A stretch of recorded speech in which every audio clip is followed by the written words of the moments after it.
doing tonight is I am going to have a special broadcast to discuss the rash of statements from people who claim to be Christians who are attacking hardworking, patriotic Trump supporters who want to get to the bottom of the election fraud and who don't want elections to be stolen for them. Yes, you heard that correctly. There are millions, tens of millions of people who voted for Trump. Many of them are out there in the streets trying to fight for election integrity because they have seen enough evidence to know that there is a strong possibility that the election was stolen. And that's how we got this.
Hello, I am sorry about the connection issues. This is the big brown gadfly. Hopefully this internet connection will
All right, let's just pray really hard that this internet connection stays on. This is the Big Brown Gadfly, where we give a hard time to people who need to be given a hard time, just like Socrates' horse. I'm sorry about the internet interruptions. I'm doing this particular broadcast because there has been a rash of statements from self-proclaimed Christian leaders condemning Trump supporters because they want to fight against election fraud, because they've done their homework. I'm talking on behalf of Trump supporters. We have done our homework and we have seen all of the evidence that's out there. We have by and large come to the conclusion that the election can't be certified because there is so much evidence of misconduct that we cannot rely on the numbers that have been put forward so far. And we're fighting for that.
We have Stephen Herreid as a guest. Hello, Stephen. How are you? I'm well. It's an honor to be on the show. Yeah, Stephen is a Catholic friend. I do have Catholic friends, some of them out there. Although I don't know if you want people to know that. I don't know. But tonight we're going to talk about non-Catholics. We're going to talk about, because I know you have a lot of strong opinions on this as well as I do. We're going to talk about Protestants for the most part, who are attacking Trump supporters because a large number of Trump supporters who are Christian are holding to the principle that it is wrong to steal an election and to commit fraud, and that therefore they need to defend the truth about the election. So they're fighting against the certification of votes that we have evidence are likely false, right?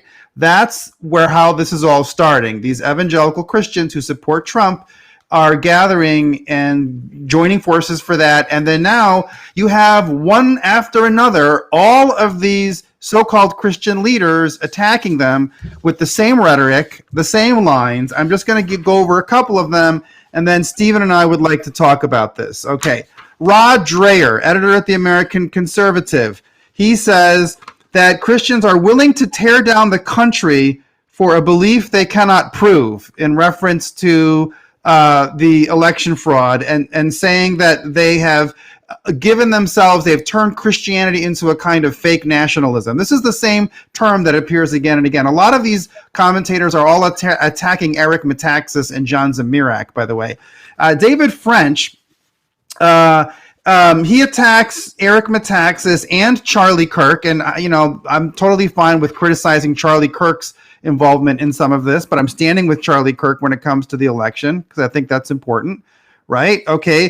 Karen Swallow Pryor says this: I am a lifelong conservative. She says that now the GOP is a bunch of money-grubbing, power-hungry, partisan cowards who care nothing about conservatism. This is coming from Karen Swallow Pryor.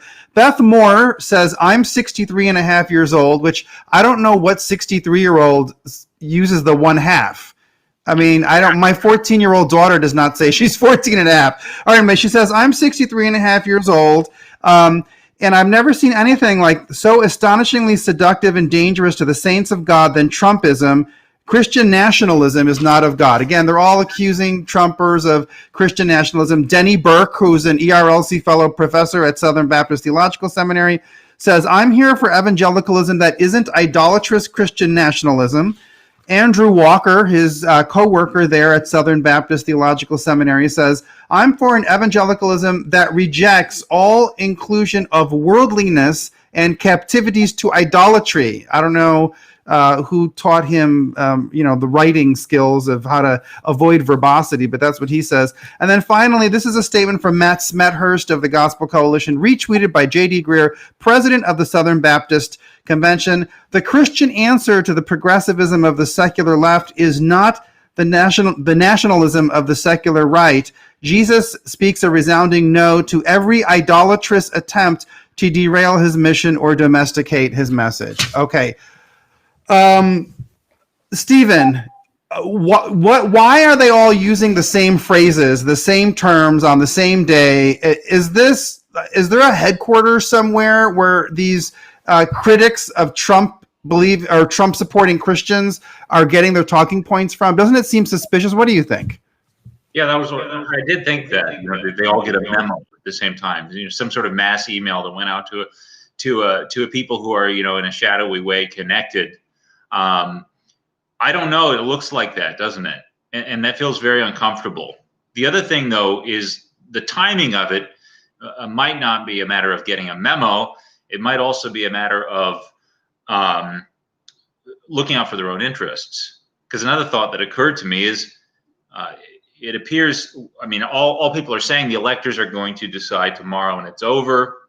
We've heard tons and tons of rhetoric about making lists of Trump supporters and making sure they never work again. We have people not only threatening, but proving that they actually, in the last few weeks, they're proving that they have the capacity to follow through on threats to totally deplatform their enemies, because big tech has become essentially an unelected new branch of the government. So to suddenly come out on platforms like Twitter and Facebook and YouTube and say, I have no part of this thing that you are about to start rounding up, that's another angle. Whether, in other words, it could be not just a memo, but characteristic of people who are, in fact, ironically, quite worldly, very concerned about their own bottom lines and their own public faces. Well, let me just sort of give you a perspective on this also so that people understand. Stephen, to a certain degree, sees it from the inside of the Catholic world.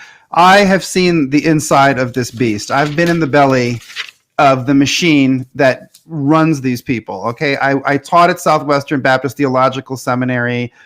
During that time, I was fighting. I submitted briefs to the Supreme Court when it came to the marriage cases. I went to the UN to talk about children's rights. I presented at the European Union Parliament. I got fired for trying to talk about same-sex abuse at Southwestern Baptist Theological Seminary. I know these people's numbers because I was there taking all the hits for all of these things that matter so much to Christians. And I know that they weren't there, or they worked against the Christian cause. They did it behind the scenes. They did it in front of the cameras. They did it openly and privately, everything that you can possibly imagine. So it's a dirty machine, and a lot of them are driven by money. Okay, so if you look at someone like not Karen Swallow-Prior, let's talk about Beth Moore, all right? She makes a lot of money selling her books. She is famous. I don't know what her kind of yearly income is, but one thing that's interesting is she complains a lot about the fact that the Southern Baptist Convention is strictly complementarian, so they don't give a lot of place for women to speak out. She's been very vocal about that, but the question is, why not go to all of the denominations that support your viewpoint? Why don't you go and join the Episcopalians? Why don't you go and join the Lutherans, or join some of the Presbyterian, more liberal denominations? I suspect that one of the reasons that these people stay in the Southern Baptist Convention or stay tied to it is because of the fact that it's the largest Protestant denomination. There's a lot of money and political influence to be had. And if you can go to liberal groups and say, I'm going to help deliver some of these votes to your camp, or take some of the votes, siphon them away from Trump, then you can be in a position where you're going to be repaid handsomely for that. So ironically, it is ironic that these folks are all attacking Christians supposedly for letting the values of the world seep into their worldview, and they don't have a leg to stand on at this point. I mean, we've been hearing the same thing from these people for years about how Christians can't get in bed with the GOP. Christians have to find some. They all have these different solutions. For Rod Dreher, it's the Benedict option: go grow carrots somewhere in a cave and don't get involved in the world. Or for David French, it's like stay away from Roy Moore or whoever he tells you is hysterical and wrong. I think for Karen Swallow-Prior, it's like let's start a petition and get Paige Patterson fired. They always have a solution, and I've been having to listen to these people for years, but I feel like this is the last straw. They have really crossed a line because they don't have a leg to stand on. There is nothing biblical that supports backing down when people see a stolen election. Is there, coming at it from a Catholic point of view, what justification can Christians have for saying, oh yeah, these people who want control of the government and they're part of the same party that wants to prevent us from going to church, that supports abortion, supports the LGBT lobby, they just stole a bunch of votes through this ballot fraud. We're supposed to just sit back and do nothing. I don't know where in Christianity, where in the Bible you would see support for that point of view. Where would they find it, Stephen, if they had to? Well, one significant thing about what they're saying is that they're not emphasizing that point.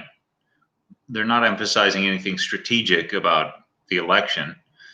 They're talking definitively about how Christian nationalism, as they term it, is evil and idolatrous. And they're talking about how the entire GOP is to be condemned.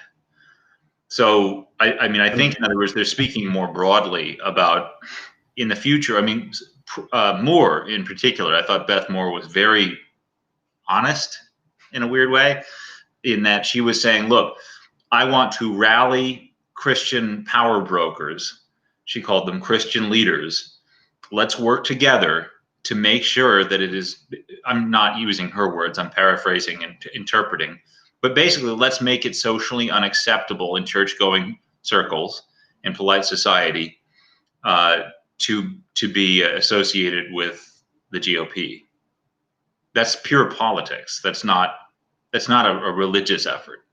That is her acting as an agent of the left, in my view. Yeah, I know. I think you're absolutely right. It seems to me like their choice of saying that, first of all, they don't define what they think Christian nationalism is, which is one of the most confusing parts of all this. What is it? Is it Christian nationalism is just having an opinion about who should be the president of your country and not wanting your side to lose by fraud? I mean, I don't understand. That's Christian nationalism. At what point is idolatry just wanting to participate in the election process? It seems absurd, doesn't it? Really important to look at the opposite. So I'm a Catholic, as you mentioned. One of the things that's going on that's a very prominent event in Catholic eyes is we have Joe Biden, who's a Catholic. This guy seems to have taken the White House, and then he is in one of his first priorities is to make a huge show of going to church, of receiving communion, and of saying to Catholics and other Christians, you all need to unite around my policy positions.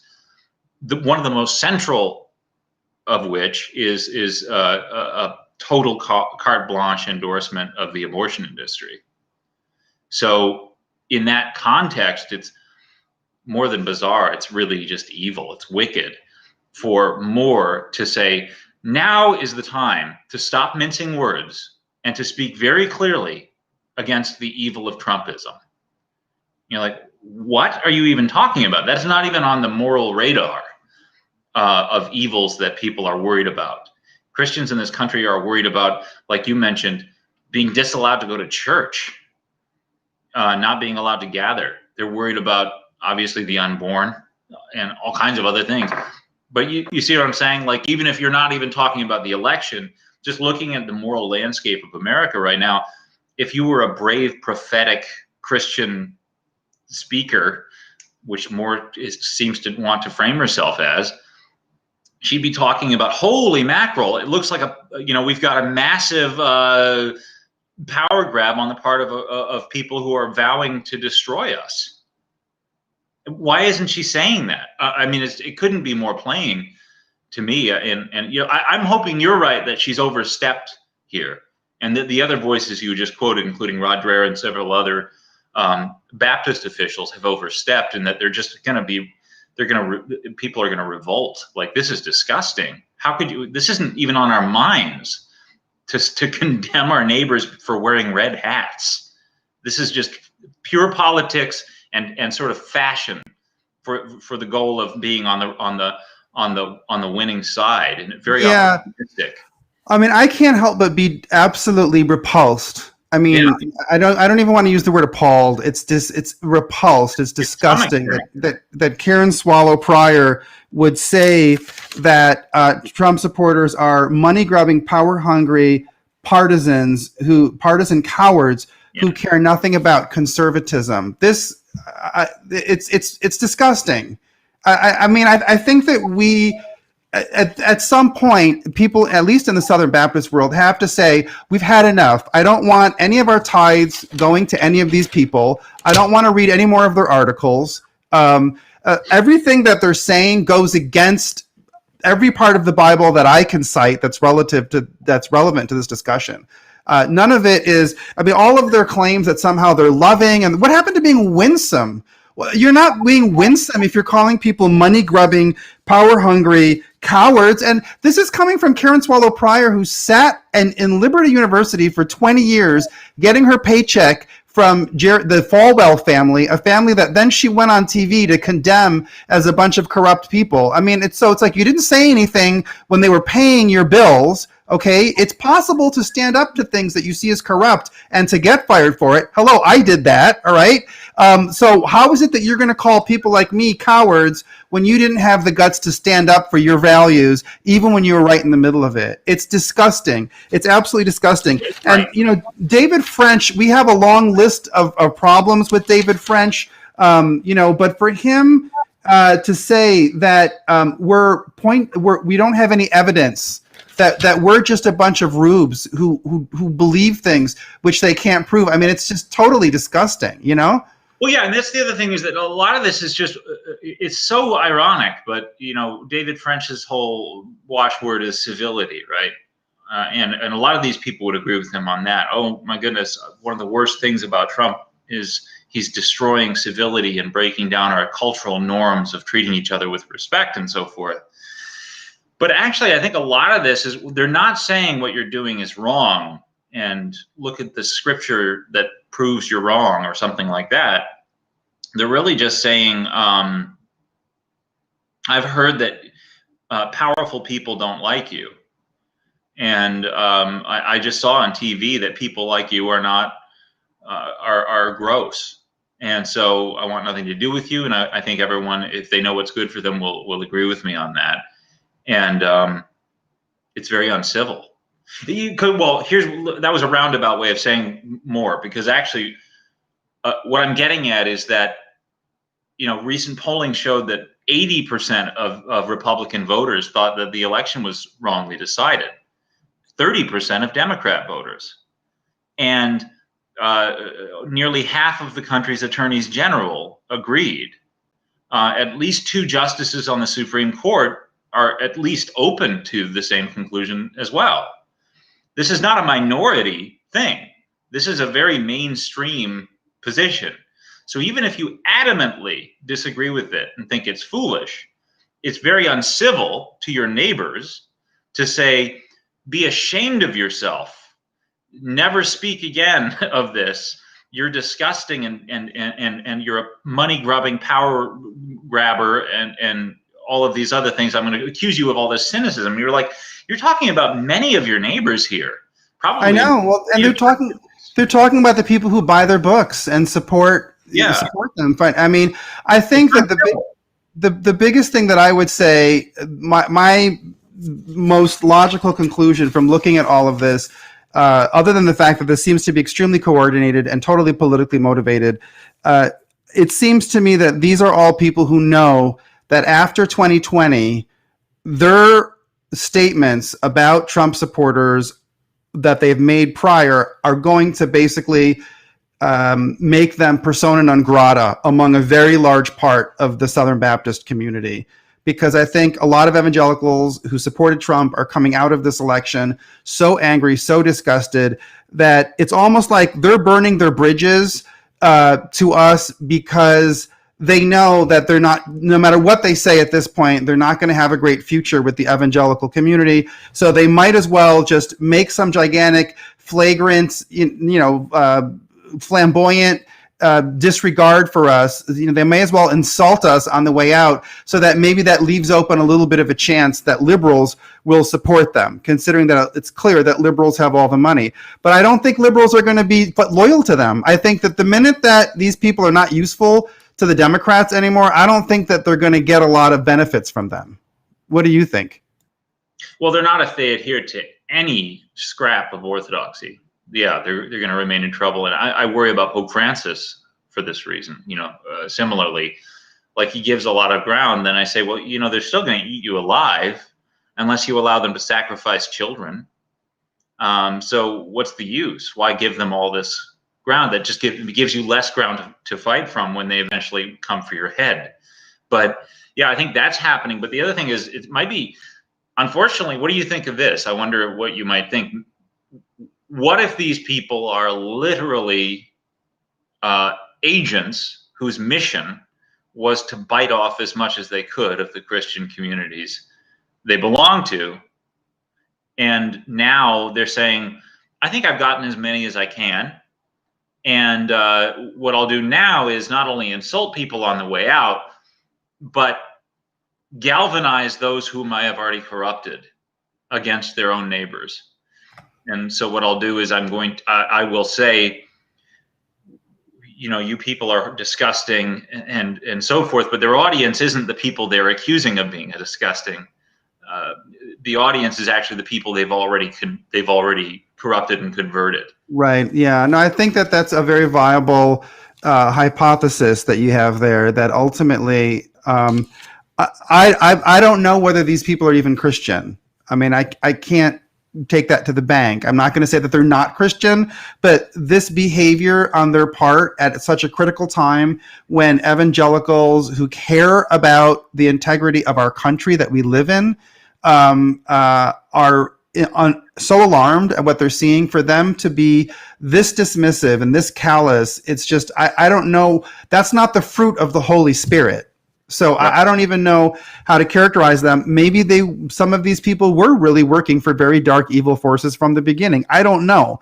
All I can say is that I think I see a lot of what you're saying in your hypothesis, that from their point of view, they already have a certain following, which may just be big enough for them and exactly what they need. And they're just basically bidding farewell to the 85-90% of the evangelicals whom they clearly have no time for and no regard for, and they view us exactly the way the world views us. And they're just trying to be very clear about that. I do think the audience is largely secular, the secular left. I think that they want to feather their nest for whatever the landscape is going to look like after 2020, after all of the anger and all of the outrage that took place during this election. They want to make sure that they have a place to land. And I don't think they're going to have a real safe place to land in the Southern Baptist Convention, because the 2021 conference in Nashville is going to be explosive. Because people are so furious about all of this. Just to give you a little bit of the money trail, a lot of these people are tied to the Ethics and Religious Liberty Commission, which we have already proved is financially tied to Pierre Omidyar, the founder of eBay, and to George Soros and to Paul Singer. So there is money here involved. And they have engaged in a lot of power plays. So, when Karen Swallow Pryor says that we're power hungry, partisan cowards, money grabbing, I don't know. When you're pointing your finger, remember that there's those little other fingers pointing back at you. I think that you got to look to the log in your eye before you look at the speck in your brother's. I want to thank you for joining me, Stephen. I'm sorry that the internet connection was so disastrous, but I'm glad we got this test run up. I'm going to broadcast on this again tomorrow at 8:30 p.m. I just wanted to make sure that this live stream would work, and I'll be talking about that more tomorrow. All right. Thank you very much.